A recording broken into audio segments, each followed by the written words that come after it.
Hello and welcome to our April 360 presentation. I'm Curator of Education Anna Smith, and today I have the privilege of introducing artist Erick Swenson. For the past 2 weeks, I've had the pleasure of watching visitors experience the range of emotions evoked by the works in Swenson's installation. From the thoughtful circling of solitary adults as they trace the spiral of snails up ephemeræ, to the excited roar of schoolchildren as they first glimpse the sculptures from the top of the stairs. The work affects everyone who sees it. It should not be surprising, then, to know that Swenson has been making an impact with his haunting and richly detailed creations ever since his first solo show at Angstrom Gallery in 1998, when he was still an undergraduate student at UNT. Since that time, Swenson's work has been featured in the 2004 Whitney Biennial and has been acquired by the Modern Art Museum of Fort Worth, the Whitney Museum of American Art, the Dallas Museum of Art, and the Saatchi Collection in London. His Sightings installation, on view through July 8th, is notable for being the first exhibition of a locally based artist in the Nasher Sculpture Center since our opening in 2003. Also joining us today is our chief curator, Jed Morse. Jed has been with the Nasher since 2002 and worked closely with Swenson on the striking installation and lighting you see in the exhibition, as well as the didactic text. Jed's other recent publications include the catalogs for Tony Craig's Seeing Things, Jaume Plensa, Genus and Species, and the contributions to Matisse, Painter, and Sculptor. I think we're in for a thoughtful and enlightening conversation. Please join me now in welcoming Erick Swenson and Jed Morse. This exhibition is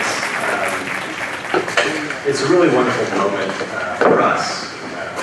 We had started talking to Erick about possibly doing this installation with him quite a while ago, about a year and a half ago, I think. And we came to him with a proposition. We said, whatever you're making, whenever you're done with it, we want to show it. And we were thrilled that he accepted it. Initially, I turned it down. And so, and then, you know, knowing how painstaking his process is and how long it takes to create one of these incredible works of art, we were thrilled at the fact that we were going to get to show 3. So, Erick, thank you very much for putting together really an amazing show. You're welcome. Wanted to take the conversation, I guess start with...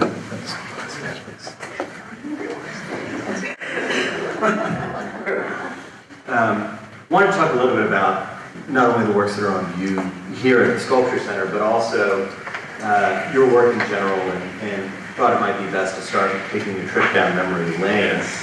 Anna mentioned that landmark exhibition in '98 at Angstrom Gallery, and called Obviously a Movie. And it was really quite a sensation for the Dallas art community. I mean, going back and reading through the reviews of the show at the time, I mean, it was, Christina Reese voted it the most important art event. That's right.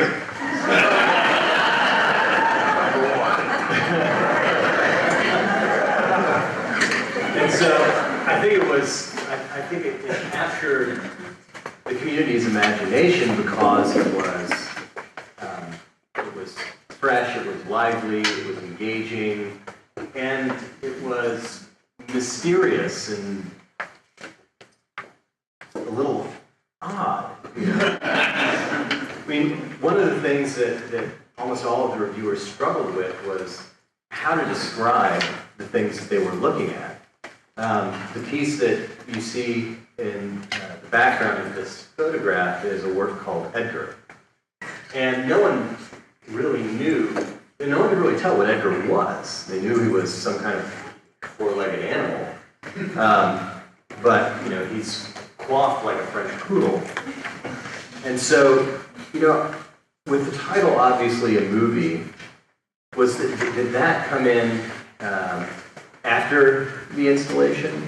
Or was it a sense of the cinematic part of the inception of the works in the show? Maybe it happened at the same time. Actually, I know my friend Ian one of my best friends, brothers, or a brother to me, was describing a movie, and he said, "It's so obviously a movie." And I was like, "Wow, that's a really great title," so I stole that. And, that's your question? Yeah, but we've talked a little bit in the past about kind of suggested narrative and the kind of theatrical quality of your installations. And also the kind of verisimilitude of the works. You seem to be borrowing from techniques that are used for creating props in movies and things like that. But it seems like the narrative aspect of it, the suggested narrative, is kind of adds to this kind of cinematic quality of it. Yeah, I think earlier on, these earlier works were obviously not as accomplished as maybe that they will be in the future. I'm getting there, the skill level's getting better. I'm looking at this stuff, could have done that much better. Would you call that a rock? But this was very early on, and I think I had more trying to play with more like narrative or telling stories with the sculptures, and then the skill level wasn't quite exactly there. So these are the first. Honestly, half of these are sort of half taxidermy, which is never, and I'll make that disclaimer, I've never used anything taxidermy. Never used it. I actually hate that comparison. So like the hands would be cast and the faces would be cast, but the bodies, would be just forms and that kind of thing. But how did you actually make the suits? Oh yeah, my friend and I just sewed those up together. Denim snowsuits. That was a backpack for bodies, is what that is. Yeah. So they're climbing up a mountain, bringing a buddy home, dead or alive. What about these shoes that they're wearing? Because they have like a space where they're supposed to go. So did you? I take it you made that. Yeah. I've never come across baboon sandals that are commercially available. I assume you made them. I still like to make my work, but we just made them, and I thought, oh well, it's got that toe, so I got to make this little addition for it. Sandals, I don't know why. I think I'm kind of scared of sandals. You'll never see them on me.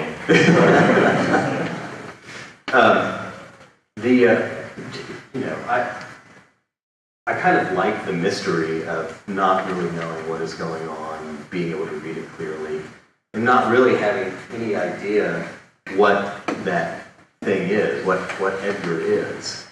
It's just Edgar. Yeah, it's just a creature that I kind of came about. But it's really more, it's this creature. It was sort of, that was the beginning of the sense that I wanted to work with sad, hopeless motifs. Right. Motifs is art word. Because it's hairless and it's in the snow. In a nutshell, it's about a thing that is just, that's it. It's going to die. It's not equipped for this. Yeah. Yeah. There's no way to get around that. And so it's like his last moment, and I think he's actually realized it. Or she, whatever it is. Whatever it is. Well, it's, and that's something that a theme that you continue to explore throughout your work. In that sense of, these kind of innocent and helpless creatures being caught up in being powerless in the hands of these kind of crazy circumstances. And so with works like the capes, you also get that sense of the helplessness of the animal, but it's just kind of this wild and almost surreal thing. Every time I kept coming back to surrealism, either surrealist cinema or surrealist objects when thinking about your work. And your work does something is I think very different from most surrealist work. But at the same time, there's that kind of element of the fantastic and the unknown that's intruding on an otherwise commonplace scene. Not that a disembodied cape carrying a fawn away would be a commonplace scene, but the fawn itself would be rather commonplace, and the fact that it's being carried away by a disembodied cape is the kind of fantastic part of it. One of the things that strikes me about these is, how dramatic the capes are, and that they kind of recall the dramatic cantilever and balance of Baroque sculpture in that way. I don't know if you keep certain art historical references in mind, or if these things pop up, or... Probably not at the time. Yeah. I had no idea what I was doing. I made this wasp-infested shed in Denton, and I fought over... It was attached to our garage apartment. I fought over with my neighbor who lived downstairs. So it's a tiny little place. And she'd come out, but I want the shed. I've got this, I've got all my clothes I'm going to donate to charity. And she wanted to. I'm like, I'm going to make my masterpiece. But actually, the idea came. I was my brother dressed as the Count for Halloween one time. My older brother, big name. And so we had this leftover, corny Dracula's cave. And it would just hang on the door. So I was, sleeping on the couch, as I often do to this day. But I kind of just thought it was such a corny looking thing. I was wondering if you could make it seriously. I mean, take these sort of ridiculous ideas, or this ridiculous object, and embody it with real terror or awful evil. Right. Really take something serious. So it's like, Blade Runner, it's a movie, cops trying to chase down some robots. Right. That sounds stupid. But in its execution, it's kind of brilliant. Yeah. I'm not saying that, that movie was. Yeah. Well, I mean, just technically, it's pretty extraordinary because, how on earth does this thing kind of stand up? It seems like... Surprising. I've made some, and the cave trajectory just got lower and lower. And it's like, can we do it? Can we do it? And oh, wow, yeah. And there was one that didn't make the cut, that just kind of kept going and going and going. So it's a little bit of trial and error. And, yeah. And this was all, I mean, how on earth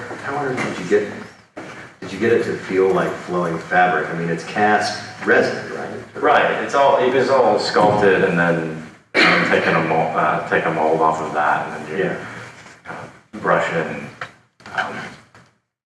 urethane. Yeah. So you sculpted in plastilene or something like that? Right, in clay. Yeah. And then take that mold, and then you sort of just painstakingly take the other side that's rough and sand it all out, and then flock the interior. Yeah. And then there's I won't give the magic away. I will if you want to. Well, it's a rod. the tail is actually connects that here, so that it separates. There's a rod that goes down, and it's hidden in the fabrics, but it looks thin if you look at it in that way. And it travels all the way down, and it just drilled into the floor, and it just pops in, and so it just kind of cantilevers. Yeah, into the floor. So as long as it'll fall apart eventually. It's been 12 years though, and I haven't heard of it. So. Right. They haven't called you. Yeah. And those straps on the end were originally supposed to be lanterns that were going to be on that. Oh, really? But that's what the straps are. And a lot of people ask, what are those? They were going to have these lanterns on it. And I was imagining in my head a narrative of swampy, like people that use these creatures for lighting the way, sort of like hound dogs or whatever. But they use these guys instead with lanterns attached to their legs. And then it just got edited down. And this is the creature that was in the forest or the swamp that swooped down, took it away. And then I always imagine the end story is that it just takes it away like an eagle, just smashes it against a rock or something. Right. And there's lunch. Yes. Yeah. But it's open-ended. I shouldn't tell you why.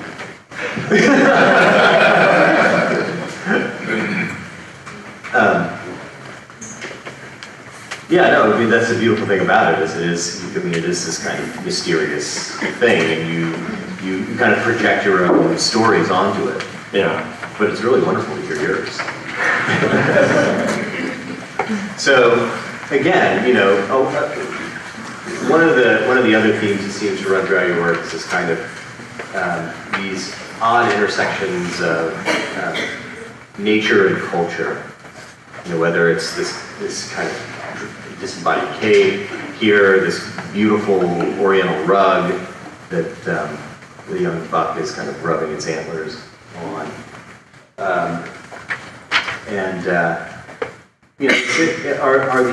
How do you? I mean, I'm sure it's different in each case, but these kind of cultural elements keep coming in, and I'm wondering, is there what's is that kind of conflict something that drives the work, or am I just totally reading into it? No, I mean, I think it's there. So, I mean, I guess really more when I was younger. I'm about to turn 40 on May 3rd. Right on. So, I mean, these were younger pieces. I didn't know exactly what I was doing, but I went more on gut, I guess. It's like, this feels like an interesting image, and I don't know exactly why. I mean, I'll be honest with you, I didn't set out some plan. Right. But, when you make something and you feel like it's a compelling image, that a lot of, the meanings and what it's about can be applied later. Yeah. So it's not total BS. It's just... Right. It's there. I don't necessarily understand what it is, and I'm glad that somebody else does. Right. Well, I mean, I would imagine that not really knowing what it is also sustains you through that kind of long and painstaking process of putting it together. That it keeps coming back. Keeps being interesting. Yeah. There's certain ideas that'll just stick in your head, and that's how you know whether or not you do them or not. If you just feel, why didn't I do that? I should do that. Yeah. But this one, the carpet's and plus I wanted to cast, a lot of these earlier works were about me learning these materials. Because they're you can spend decades trying to figure out. I'm proficient in them now. I wouldn't say I'm fluent, because there's always something to know, but I won't starve in plastic land. But, so there's and a lot of it's just challenges, like how do I make these things? I mean, how do I cast a carpet? And so that was part of the excitement, was like, how do I make this look super real and then have it printed on there? And then when you see, and a lot of people don't notice that the actual carpet itself starts to swirl in a big mess of Photoshop stuff, which I don't normally use, but for this one I did. And a friend of mine, Sean Slattery, did that kind of stuff, and I just wanted to see if it would work. Yeah. I guess it did. And so the Oriental rug pattern is printed onto the cast resin. Right. I took a real carpet that I got at actually it's a pretty nice carpet. I wish I had it. From one of those places, a couple $100, and just sort of treated it with glue and just so we could get a cast off of it. And so it was a big mold. It was for me at the time, and I wish I would have stopped there. But Yeah, and then figuring out, well, what am I going to do? Hand paint all this? Right. So, we found a guy in Louisiana that had a printing machine with oil. And so it was an actual photograph of the carpet was turned up, and then took that photograph and then put it in the computer and all that, which I am terrible at computers, by the way. So that, no, I couldn't tell you how that happened. But we took the files down there, and he had this machine that just went zzz and printed it. And it wasn't that easy, but right. it was quite an adventure, we'll say. I bet it was a little nerve-wracking, too, because I'm sure casting the carpet wasn't necessarily an easy thing. And yeah, we had like one shot to do it, and we drove it down there with a U-Haul. And he was an interesting man that did it. It was 3 days of the guy in Louisiana with a printer big enough for a carpet. Yes. Yeah. Just be nice. 3 days later, we're on our way home. And then, this Untitled, well, all of these actually are untitled except for Edgar, and then this one, which was 2004, I believe. Yeah, something like that. Good enough. Yeah, something like that. It's that kind of, the collision between nature and culture is becoming a little more brutal. Here is, again, a deer who's met his demise on this icy road, slushy road. The road itself is pretty unbelievable. Just in the way that the pattern of the bricks is visible underneath the snow, and slush actually looks like slush. And yeah, this one was a pain. We did it 3 times, so I was like, wow. Yeah. I actually, had this idea, and obviously I had an idea, and went down to Deep Ellum, and there's some bricks, and we just went in and cast some little sections of brick in the old, parts where the asphalt's ripped up, and then there's bricks, and so we just kind of pieced those together and just made this, several molds later, made this huge street, and then painted all the street, and it comes in 12 sections. It's a 12-section riser, which is really, really difficult to set up. Then what? Then what did we do? Oh yeah, then we painted it. And then to get the fade out was just like really just hand, sanding all this stuff into these wood risers. Right. And then, the street, the snow is actually crystal clear. It's this product. It's a clear resin with actually polyethylene or some sort of the snow that was actually falling in the very first show was sort of mixed that together and made this slush. And the thing about this piece was really it's about it's about death, I guess, but it's really more, to me, it was more about preserving a perfect moment, like the best part of your life. Why can't I just stay here?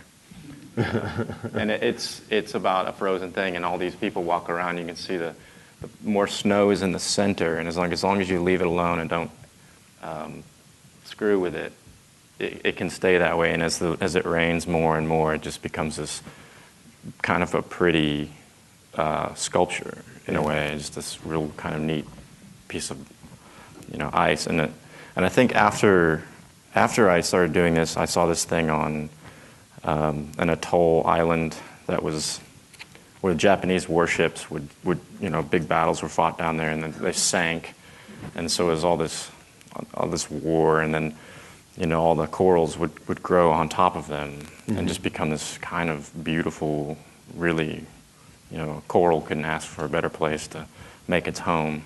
So out of all of that came this kind of real pretty thing. Right. But so this is great, but the whole idea is in the end is that summer will come. You can't deny that. And it will melt and then all of this will be destroyed. Right. And then rot and So and in some ways it's more about arresting decay, which is a lot of what my work is about, is arresting decay. It's not just about death. I mean, those are morbid. There are morbid things in it, obviously, but it's more about accepting that you can't stop time. You can't do these things, but wouldn't it be nice if you could? Right. There's some kind of, what's interesting is even in these kind of terrible or heartbreaking moments, there are elements of beauty in them, or poetry. And I mean, I think that in a lot of ways, the piece in this show, Ne Plus Ultra, is really kind of the one of the most powerful summations of that that I've seen. And I know that this piece was a long time in the coming, and that you did the head first just to see if you could do it. Right. Yeah, I've had this idea for maybe, I don't know, it probably was about 8 years, and I just kind of threw it away because it was too graphic, or I don't know. I throw a lot of stuff away. Yeah. God, I wonder how many things I've thrown away that were worth something. You never know. But I mean, with the street animal was more about dancing around the idea, because a lot of people still kind of had this weird notion that the deer was still alive in some sense. Right. But to me, it is dead. But I don't care. I don't mean to. You can interpret it however you want. And then there was a pathos or a poetry behind that you're not quite sure if something's going to make it or not. But for this piece, I wanted, and I had other people tell me, you can't do just graphic things about death, and not just and make a living at it. That may be true, actually, but I didn't want to beat around the bush on this one. I didn't want there to be any question whether this was dead or not. It is, and it is decaying, and it's awful. Yeah. And then see if you could sort of milk some sort of meaning or life out of it. So a challenge, I suppose, to say, yeah, maybe you're wrong. Yeah.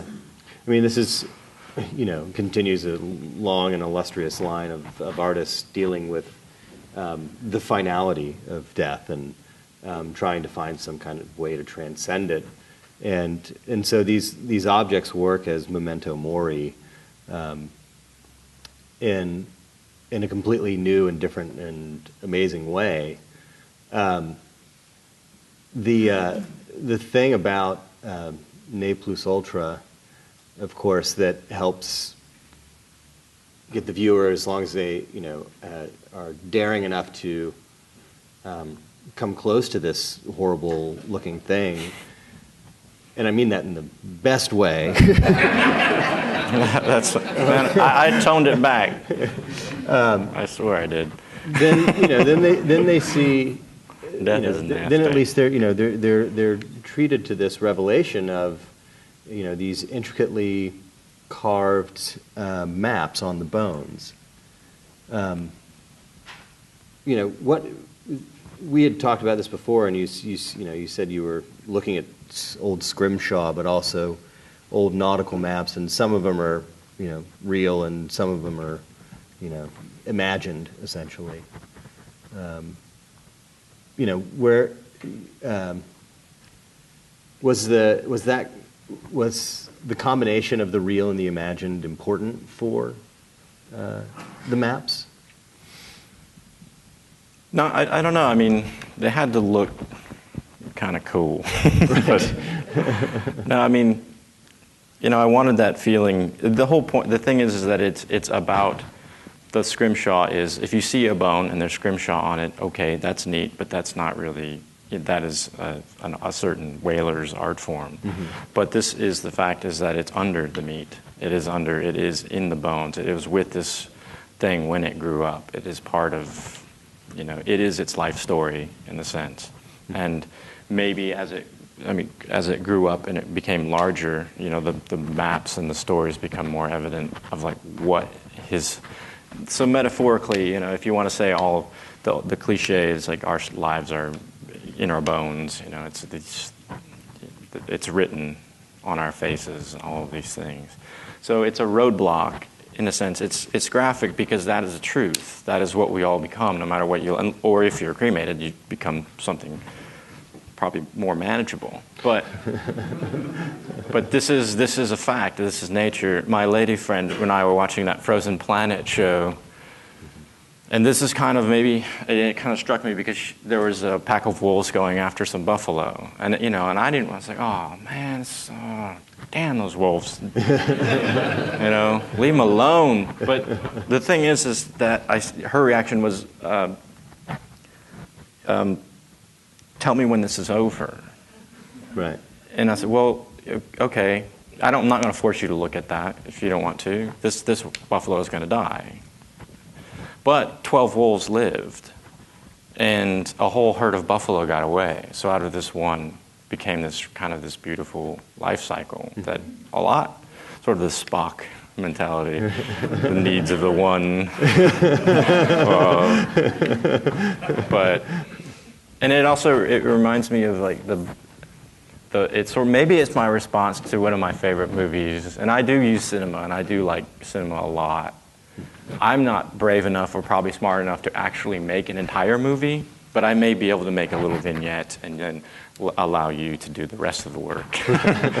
But it's, when Rutger Hauer, the very end scene, where he's in this like kind of funny bicycle shorts, and it's weird sneakers and no shirt on, and he's just in the rain, and it's almost, it's pushing this idea almost to the cliche, and it works because that's an art, is getting it straight up to this is almost cheesy, but his monologue is one of the most beautiful things I've ever. It's one of the greatest moments in cinema. I've seen things you people wouldn't believe, starships on fire, blah, blah, all that. But the whole story is, about this guy who just wants more life. It's a reasonable request. He just wants to live more. So all the bad things he does is really kind of justified. And, and Tyrell being the God figure, sort of, what can I do? He finds out that God doesn't care about him. Right. You've been given your time on this planet, and that's it. And then in the end, it's just simple acceptance, time to die. Yeah. And a dove flies off in the rain. Right. And it's just, it's like, you shouldn't do this. But I'm so happy that you did, because it's beautiful. And then you cut back to Harrison Ford. He's just sort of crying. And it's real. It's just like, oh, you're right.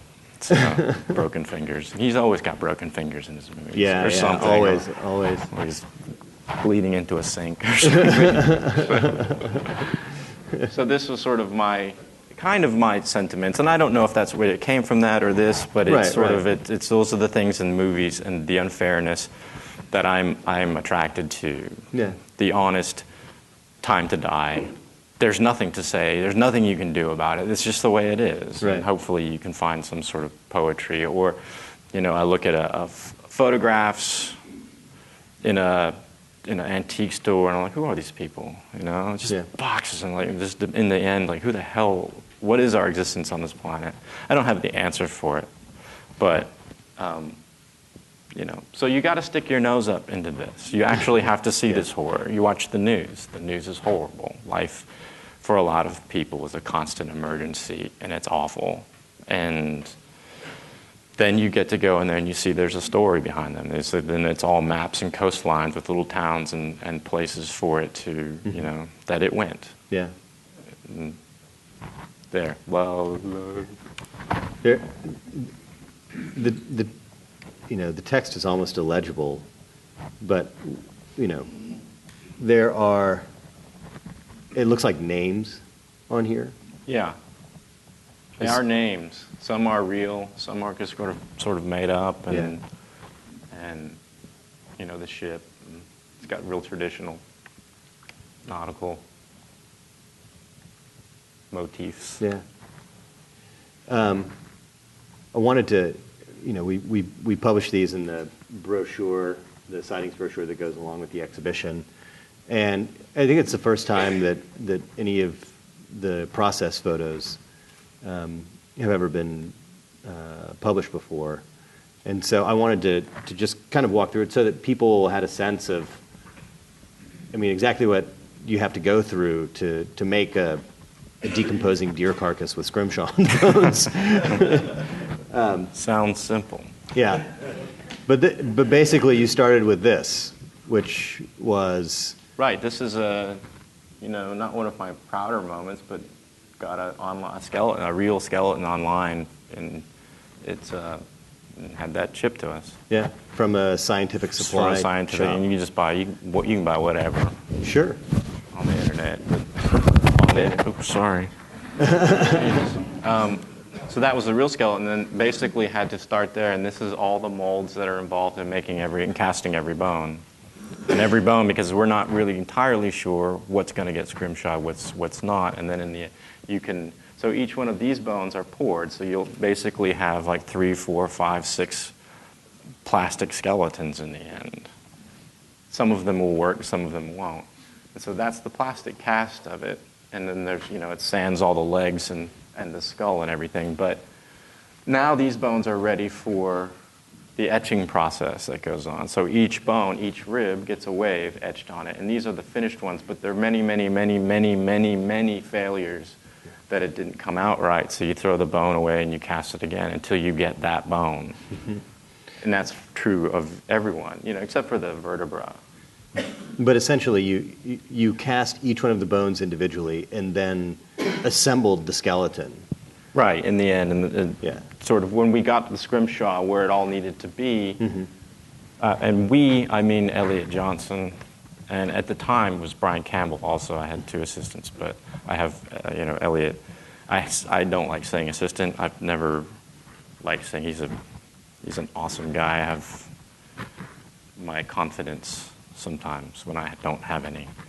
Yeah. I work with him. Yeah. And so then this becomes the armature for the skeleton. Then this clay is sculpted on top of all of that. Yeah. So it gives you the freedom to sort of hack away at it where you can and let some bones.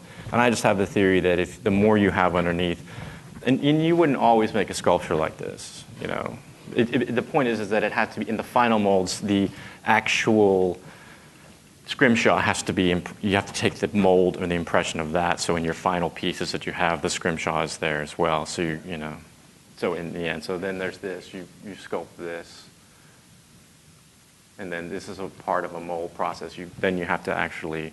That always sucks, is cutting your sculpture apart that you just made, because in order to make it castable, because not everything can be cast as one big thing. Yeah. So this one ended up being, this is the very beginning, and that's like a mold max silicone rubber that goes on it. And you can see up there, that's where a bone was. Mm-hmm. That would have the scrimshaw on that. Right. And so that will be the final leg. Then a mother shell would be made, and this is the rib cage section. That gets sort of, that's another piece of it. And hopefully you end up with something like this in process. They went from that to this.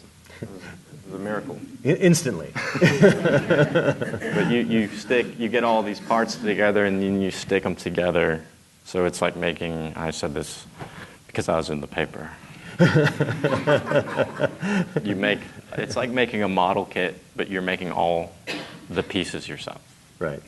Yeah, I mean, I kind of look at it as, to make a sculpture of a decomposing deer with scrimshaw on its bones, you had to make a decomposing deer with a scrimshaw on its bones. I mean, essentially from the inside out. Yeah. Yeah.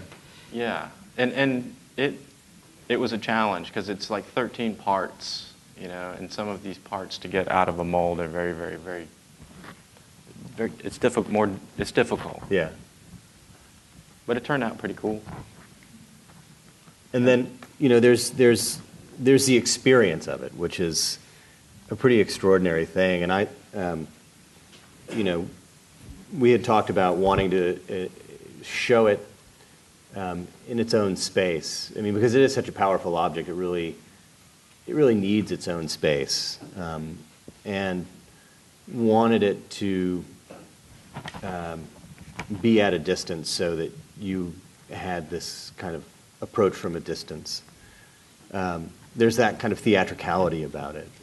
I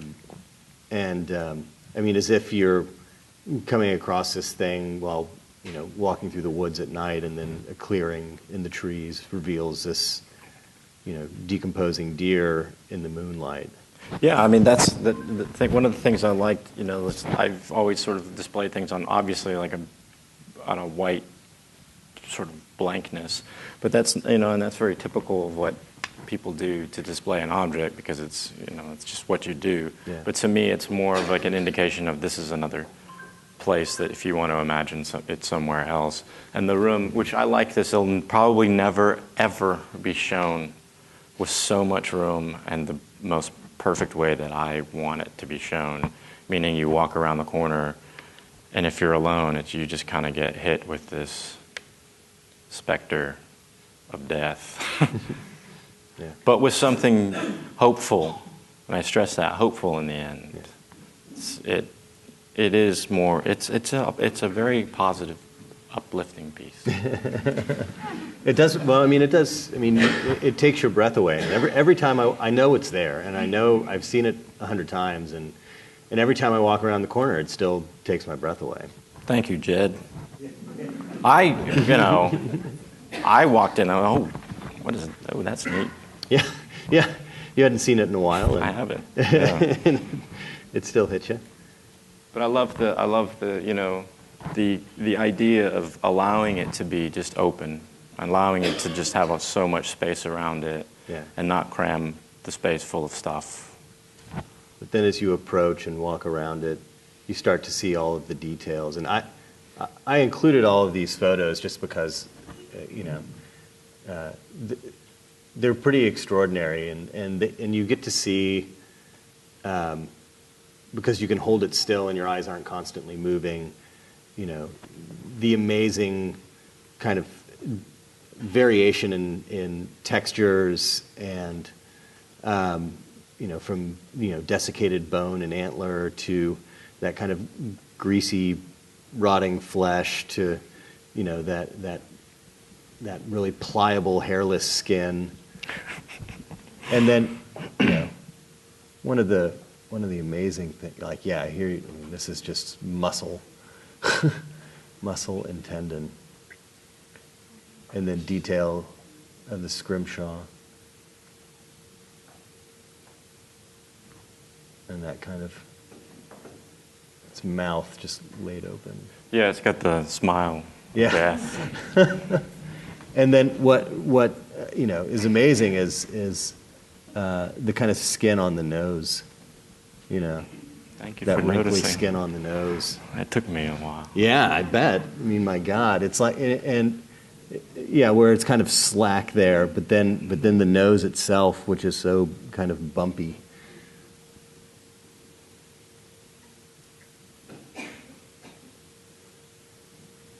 Kevin, thanks for these photos. These are all photos that Kevin Todora took of the installation. They're fantastic. Really great.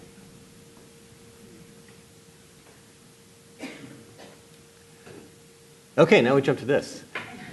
So anyway, the connection here is this kind of sense of the theatrical in the work, and I mean, from my perspective, it probably goes back farther than this, but it would definitely go back to your experiences with Good Bad, because a lot of the works that Good Bad Art Collective did were these kind of temporary performative installations.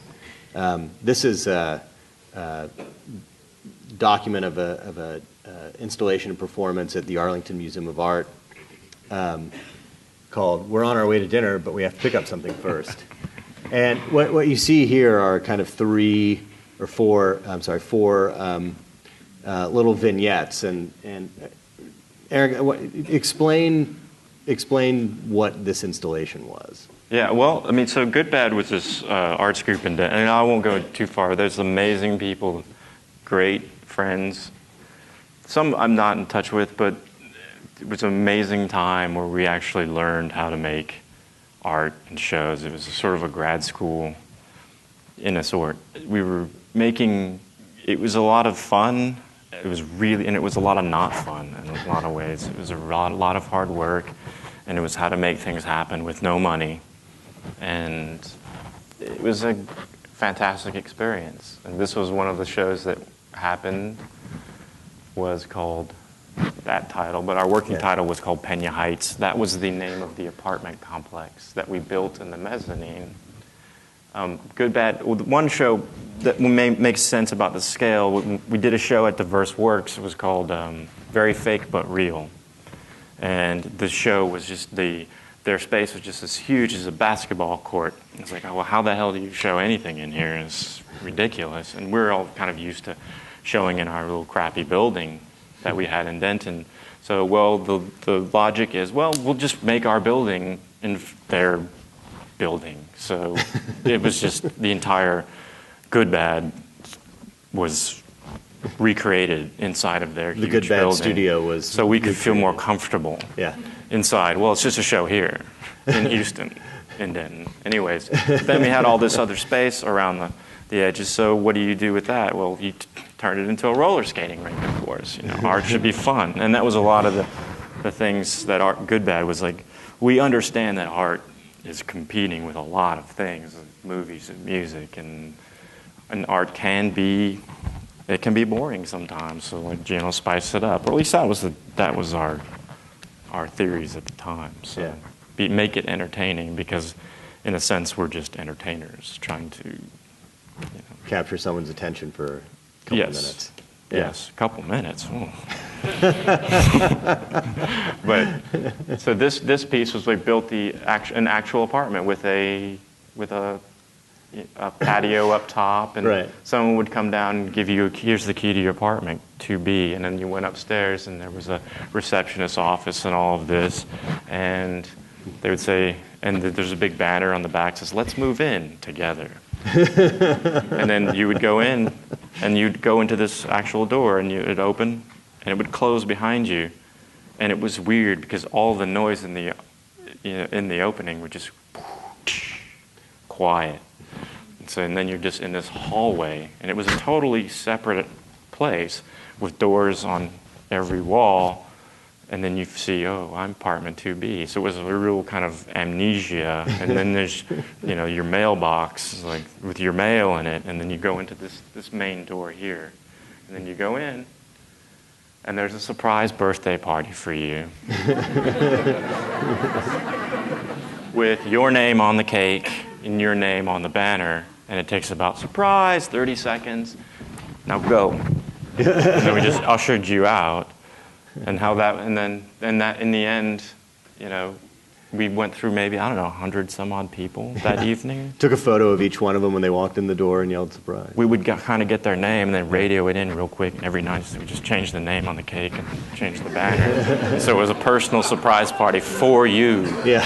It was just you, and then you were just ushered out the door and given a parking pass. So it's quite special. And because we did everything mainly for an evening, and then we would tear it down, this one kind of needed to stay up. The Diverse Works show, actually the next day, go on. You built it into an exact replica of your studio in Denton. Right. In Diverse Works. It took how long to build it? Oh, I'm sure it was a couple of weeks. Yeah. But, and then the show was one night. One night, and then next night, tear it down. You missed it. So in the end, but this one had to stay up. So basically what you were left in was the party with the aftermath of the surprise party, the pictures of people and with the garbage and the litter. And it's like, oh, so how depressing. Right. Well, I mean, it's like you go from this kind of amnesia, sense of amnesia and not being sure where you are, to this kind of bizarre, very fast surprise party, that kind of exhilarating moment, and then being ushered out, and so you're like, what just happened? And then afterwards, for people who are visiting, they're kind of like, voyeurs.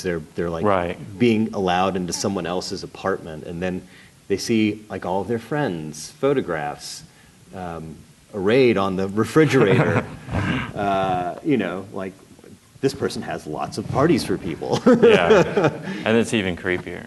You know. And they're arrayed like, like a serial killer in a way. It is. Yeah, that's interesting.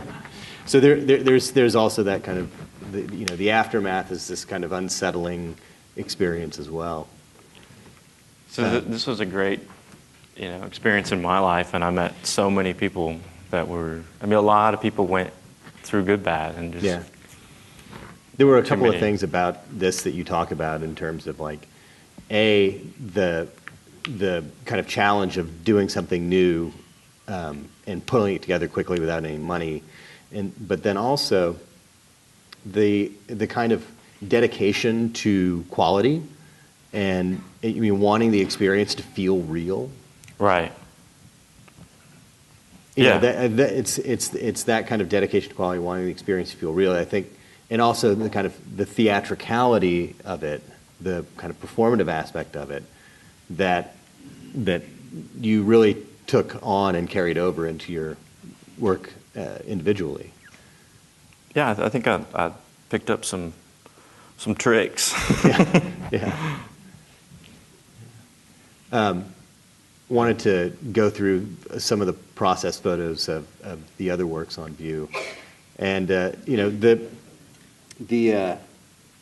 amazing work when you walk down the stairs on the left is called shwarma, and it contains, well, it's a 2-foot tall Beerstein.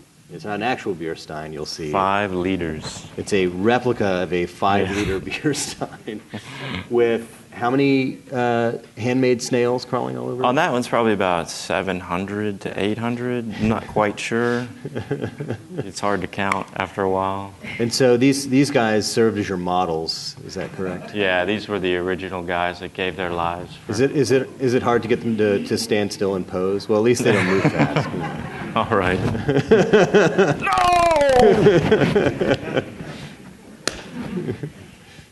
And then these are actually some of the cast shells that have been painted. Yes, we fortunately had to kill some of the snails, all of them. To get their shells. To get their shells. Yeah. So thank you. Big thank you to Snails. With Big Flats beer. It's a Walgreen brand. It's like 50 cents a can. Apparently it's pretty good. But then you make these molds, and then these are the molds, and then Elliot he was in charge of this. This project was kind of insane to make, so it was really a joint effort, 2-person job for over a year to make. And each one of these shells are cast and then painted by hand. So it just went on. Several hundred. Went on forever and ever and ever and ever. And then I was in charge of making the rubber bodies and, sculpting them all. So we sculpted maybe about, 20 different ones, but then made molds for each one, and then just kept pouring them over and over and over again. And then the painting process is, each one is on a toothpick and just paint it. And so you could probably I could do about 40 to 50 a day, maybe. And then at the end, you stick little eyeballs. Yeah. Painting little eyeballs on each one of these. Each one of those eyes. Thousands of little eyes. And then this was the original Stein, right? This is the real Beerstein. And this is the mold that it went into. And the reason why we're making a mold, and I've had the questions like, well, why don't you just use a real Beerstein? It's like, well, that would be too easy. But part of what I'm trying to do is I believe in the philosophy that fabrication is like parts integrate better when they're fabricated. When you use something real, it just has that feeling. I mean, this turned out really pretty real looking. Yeah. But there it is in white plastic.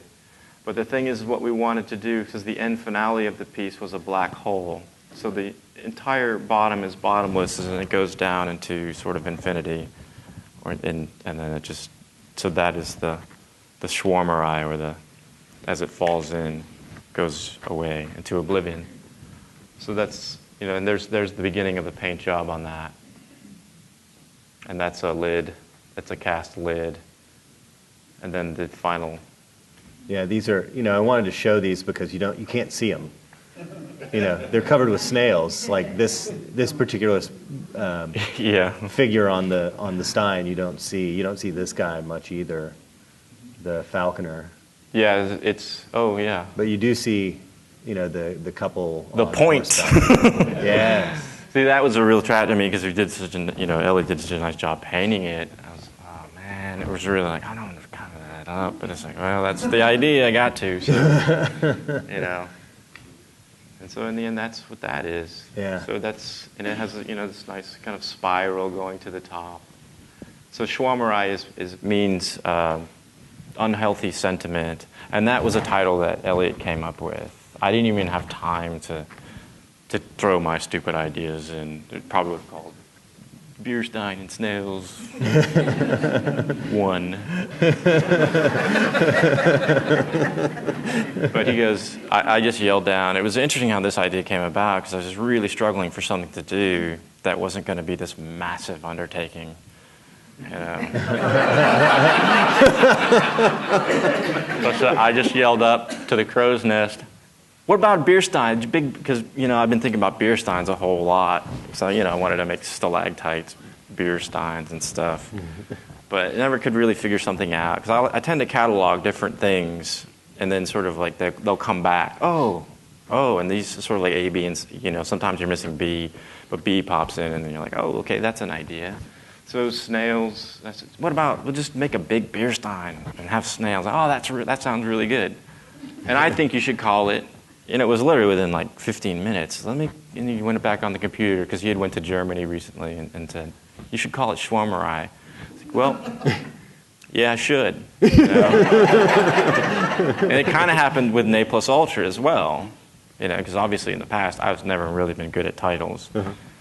But hey, take it where I can get it. Right. So, Ne Plus Ultra meaning nothing beyond. Nothing beyond this, yeah. And that is, what's written on old-time maps when they don't know anything past. Right, uncharted territory. Uncharted territory. So there's the solution. Well, there's just simply nothing. That's right. We haven't seen it. It doesn't exist.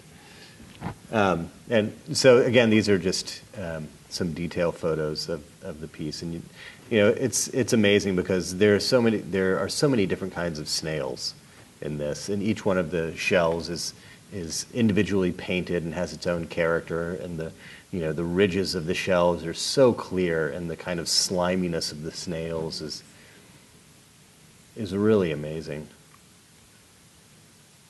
Yeah, it's about ideology and how we just kind of like, it is about the beginning and the end of life as well, but it's more about, for me, it was about ideology, how people get swept up into these thoughts that end up kind of nowhere in the end, these big promises that they really rarely ever work out the way you think that they're going to. Yeah. So the snails are us. I love this detail.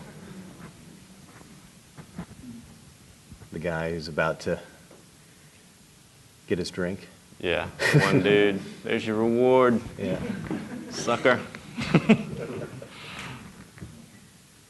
Yeah, no, those are amazing, and then of course there's Scuttle.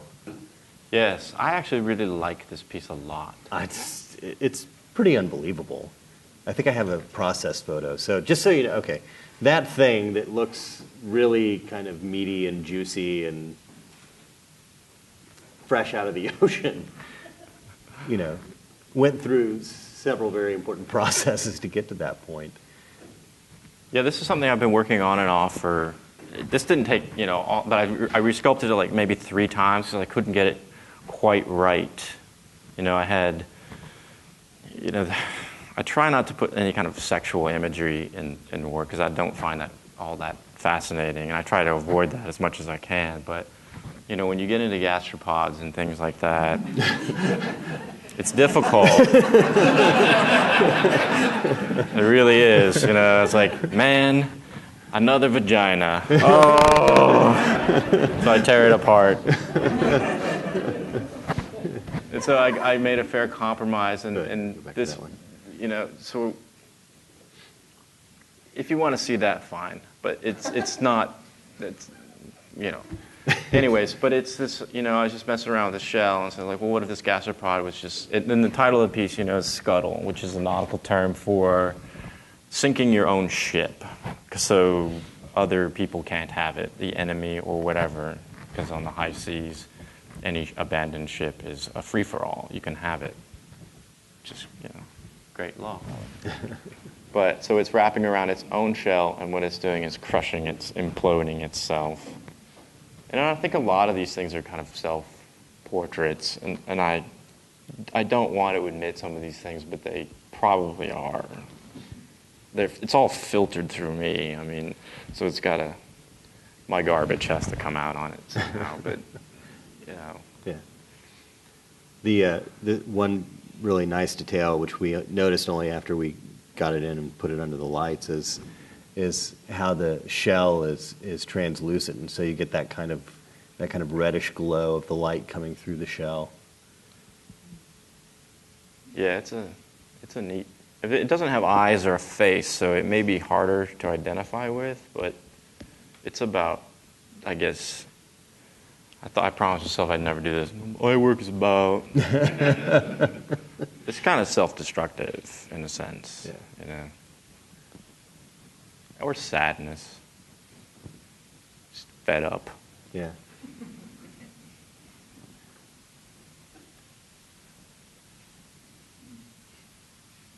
It's just, I mean, the details are just amazing. Thanks. And this was a shell that my lady brought back from her vacation. She went on without me. It was a work trip. Work trip.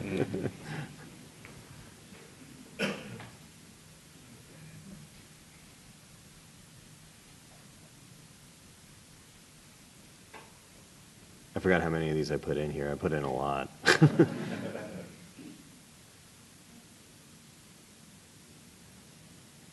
think that's the last one. That is? This is my next piece. So, Erick, thank you so much. Thank you. Yeah.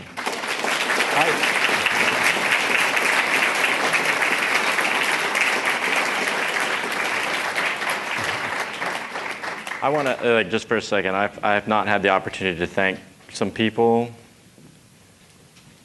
Jed, it's been amazing to work with.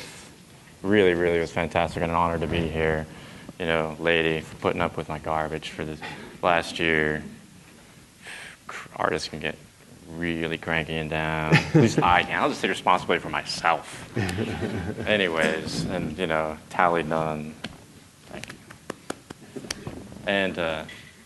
And most of all, for the record, he's not here today. Why would he want to be here today? It's Saturday.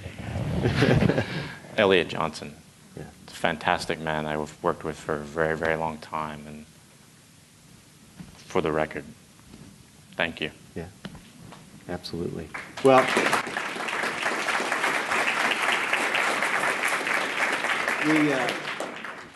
I would say we'll take questions, but we're running over a little bit, and we have a wine reception to get to. So we can just do questions while we have a glass of wine. I'll answer your questions out there. But thank you all very much for coming, and yes, we'll see you at the next 360.